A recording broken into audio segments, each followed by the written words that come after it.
En el par de zanahoria, Canuto cuenta una historia. Oye tú, Ponme un doble. va. Ponme otra vez.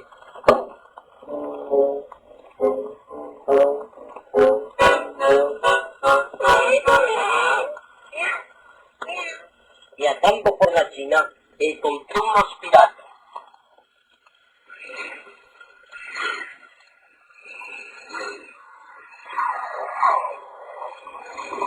Y armados con un hacha y un sable, me defendí de esto de tal manera Que los maté a todos. toma, así, todos rendidos a mis pies. Canuto, eres un valiente. Como tú, no hay ninguno. Nos vamos a disfrazar de piratas y le daremos un susto. Muy bien pensado. Manos a la obra. Todos a una. Vamos. Bien. Abre. Los piratas. Los piratas. ¡Ay, no me matéis, socorro! ¡Socorro, no me matéis! ¡Ay, socorro! ¡Socorro! ¡Socorro!